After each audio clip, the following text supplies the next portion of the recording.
Hi, and welcome to Dr. Brainwaves. This is Dr. Susan Raschal. Hello. I'm Dr. Rena Azar, and I'm here tonight with a new set of glasses because when I was looking for my glasses the other day, my husband magically found them underneath his left buttock. He had sat on them. So we're going to talk today about asthma, and we're going to start off by saying that asthma is a really important disease to identify. We want you to know what asthma is, essentially what causes it, how to identify it, why you need to go to your provider, and what to expect from treatment.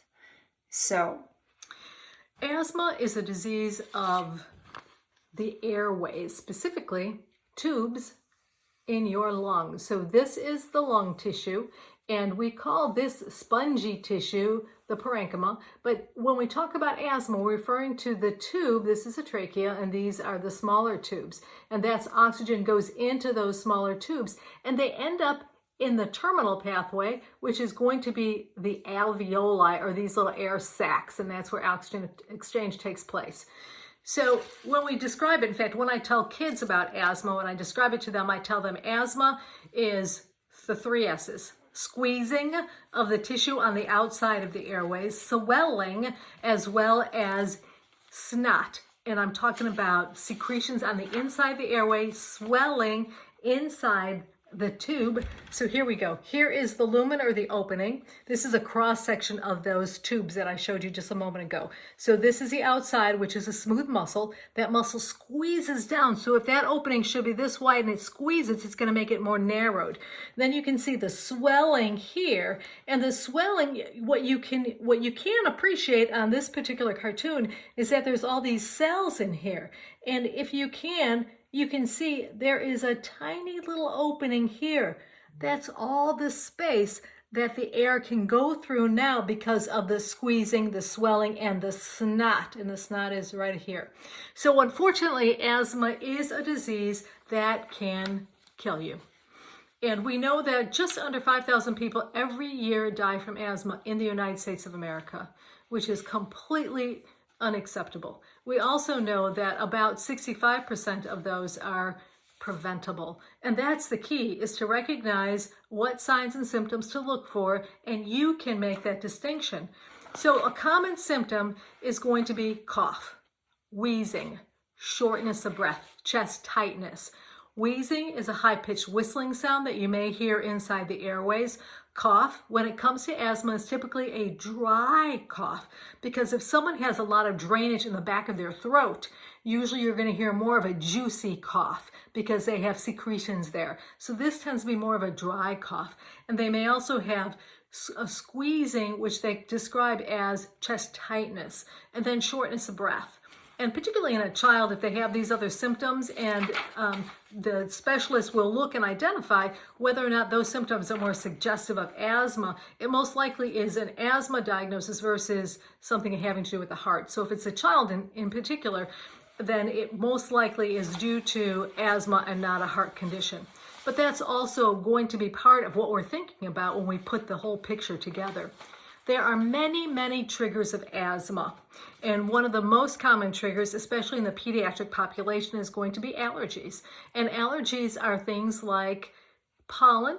We talk about pollen to trees, grasses, weeds, mold spores, dust mite, dog, cat, cockroach, and actually any furred animal. Rabbits, ferrets, hamsters, guinea pigs, any of those things can cause allergies. And those allergies are a trigger for the airways. And remember that allergies don't just trigger lower respiratory symptoms, they can also cause upper respiratory symptoms and trigger the upper respiratory system, and then trigger lower respiratory symptoms.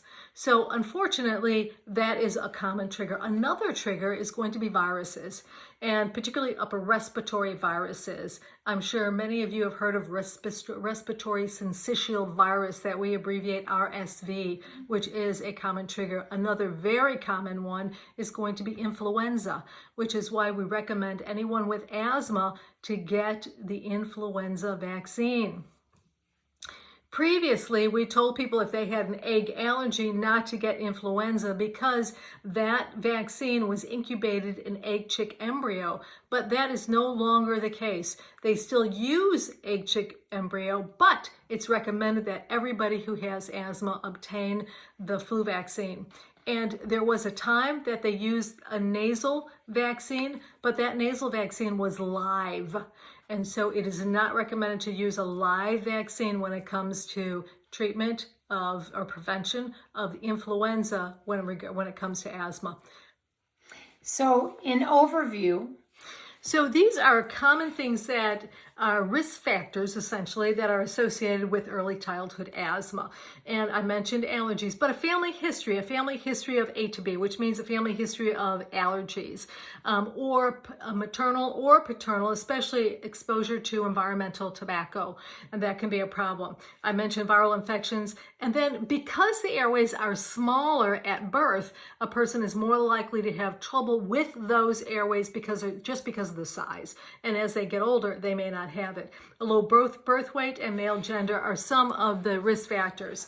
Other things that we need to look at when it comes to asthma, the other triggers are going to be, I mentioned upper respiratory infections, also gastroesophageal reflux, or what we refer to as the symptoms associated with heartburn, acid indigestion. That's also a trigger.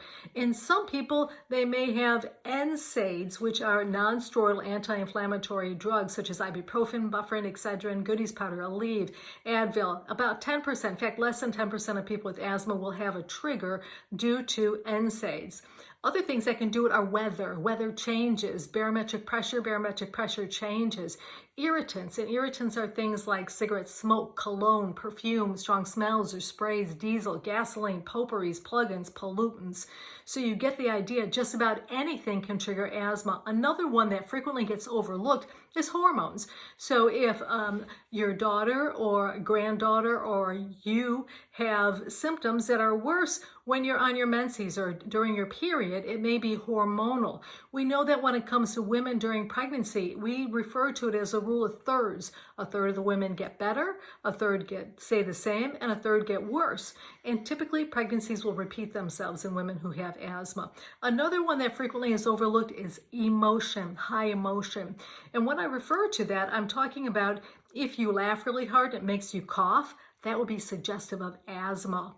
Also, if you get really upset and you have a hard time breathing, then that may be asthma as well. Sometimes it's difficult to tease out how much of that is anxiety and how much of that is asthma. And we have tools that can help distinguish one from the other. Another common trigger is going to be exercise. Now, I'm not telling you that because I want you to stop exercising. That's not it at all. In fact, I want you to exercise. Exercise is extremely important in my opinion. So exercise is going to be important, but you just need to pre-medicate and choose your activities wisely. So if you are one that is triggered by pollen, you shouldn't go outside when the pollen, or you shouldn't do a 5K when the pollen is sky high, because that may be a trigger for you. So those are going to be some of the things that we worry about. Now, when you are evaluated for this, we do a breathing test that is very helpful because it will help identify whether or not you have asthma. And sometimes it's not as clear cut as doing a breathing test, but we will frequently come up with a great plan, and the plan will be customized. So we just don't look at one thing, we look at all the potential triggers, we educate you about those different triggers, and then we come up with a treatment plan. The treatment plan is going to include avoidant measures, and that should be the mainstay of therapy. What things should you avoid so that your breathing is not triggered? Another thing that's extremely important is then going to be to teach you what medicines to use, how to use those medicines, and then also come up with a management plan that we refer to as an asthma action plan. And the asthma action plan tells you exactly what to do if you're getting in trouble with your breathing. Typically, it's associated with the symptoms that you may have, or it can be associated with what we call a peak flow meter. And a peak flow meter is a device that measures your breathing. So it'll give you specific numbers, and you take that data and you plug it into your asthma plan, and it will tell you what to do in 2 quick steps. So that is going to be our overview of asthma. But why should you get it treated? Well, one of the most valuable reasons is because a delay in treatment, and not just diagnosis, but treatment as well, can cause irreversible lung disease. We certainly don't want that. The other thing we know is that people do die from asthma. And this is a passion of mine because all three of my sons have asthma. And so it is something that unfortunately cannot be cured once you have an asthma diagnosis. It can go into remission, but it cannot be cured. However, we have learned that there is one thing that can actually prevent the development of asthma, and that is in people who have allergies. So if someone has allergies and their allergies are driving the asthma or driving asthma symptoms, so before a person actually has a diagnosis of asthma, if we can put them on either allergy shots, allergy drops, or allergy tablets, we may actually be able to prevent the diagnosis and treatment or prevent asthma in 50% of people. So there is data that shows that we may be able to prevent asthma, but that's not after they have the diagnosis. This is before the diagnosis. So we know, in short, asthma is a potentially life-threatening disease. It is one that can be controlled. It can be managed. The key is to become educated about it, to also plug in the asthma action plan, know what your triggers are, know what to do when you have an exacerbation, and to just be completely on top of the treatments that are available. So I would strongly recommend that you learn about asthma. Lots of resources these days so that you can do that. And also that you will see a specialist. I recommend people see a specialist at least once because they tend to be more thorough, give you a broad spectrum of what to expect and what your triggers are, as well as what a great management plan is. And then you're established with a specialist, and even though your primary care doctor may manage you most of the time, if you have an exacerbation or worsening of your asthma, either in its intensity or frequency, you can go revisit your asthma immunologic specialist and get things fine-tuned. And I like to remind people you're watching for cough, wheezing, chest tightness, shortness of breath. And sometimes it's subtle. Sometimes your children will have the cold and it will seem to linger on, for example. Or sometimes your patient also, but your children may have allergies and you notice these symptoms, but the symptoms associated with the allergy are becoming more severe or lingering on. That's another consideration for getting evaluated for asthma. And the key too is, particularly if you notice allergy type symptoms, get them evaluated earlier rather than later. And the reason for that is because there is a chance that we may be able to prevent the development of asthma with an aggressive treatment plan. Hashtag anaphylaxis, hashtag rhinitis. See you soon.